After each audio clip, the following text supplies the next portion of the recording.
PSAOs, their main purpose, like with their founding in the 80s, was to gain access to limited access contracts, because being able to contract with, a 5,000 store entity with one signature from a PBM's perspective is much easier than signing 5,000 individual pharmacies. If they want to design a limited network, they're going to go with the easier route.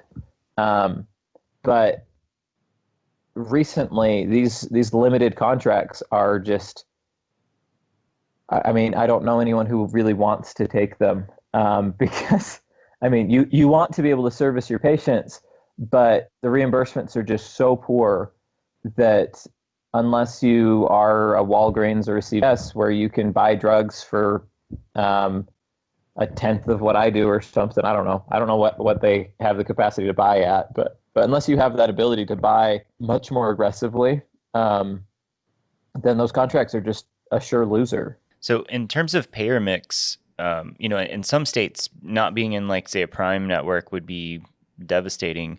Do you guys have like a real, like, I guess a more balanced? Yeah, mix? Balanced is a good word. Like a payer mix. Diversified in kind Utah. of. Yeah, it is diversified would be better. Because, like, you take like North Carolina and it's Blue Cross. Right. Same with Louisiana, right?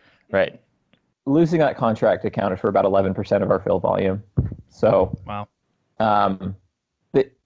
To be frank, it wasn't terribly high margin business. So we lost a lot of volume, but we didn't really lose a lot of margin.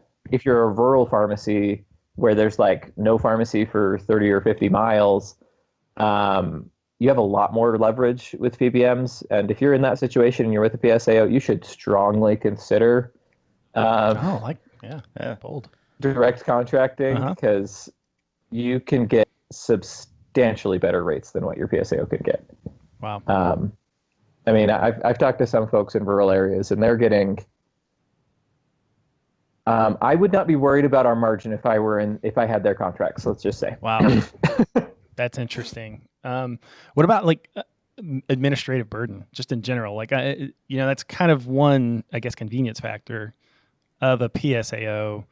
Is it kind of an administrative nightmare? Is it seasonal? Is it kind of like, hey, you got to kind of grind it out for a couple of months and you're kind of done, and you build your metrics, or you build your dashboard, or you build your whatever to monitor what you agreed to? But is it an all year kind of, slog? Yeah. So most of the work is up front. Okay. Doing the credentialing with all the PBMs takes a substantial amount of time, and I figure it took us probably 40 or 50 hours to fill out all the paperwork for all of the different PBMs that we're credentialed with. But then, like, the maintenance bit, I don't really feel like it's much better or worse than it was before. It's about the same. Even when you're with the PSAO, you still have to update your NCPDP profile. Right. And that's a lot of the maintenance work is just when you get a new liability policy, you put it up on NCPDP. And like, if you're contracted on your own, you have to remind yourself to do that. Right. Right. Where if you're with the PSAO, they'll send you nasty grams if you don't do it. But you still are the one doing it. Yeah, right. That helps. Yeah, if it weren't for nasty grams, I probably wouldn't do a lot of stuff. Basically, you're still the one doing the work of uploading the stuff to NCPDP and making sure that your fraud, waste, and abuse checks are done, and making sure your staff is HIPAA trained. The PSAOs will provide tools to make that easier than if you're doing it by yourself. But you still, it's not really a different level of work. It's just a different level of paying attention. I gotcha. Right, versus someone paying attention for you. Right. As far as like throughout the year, we've been getting contracts for 2021 all year long. That's where I was going with that. Yeah, I think you're getting some more information a little earlier, I think, right? Yeah.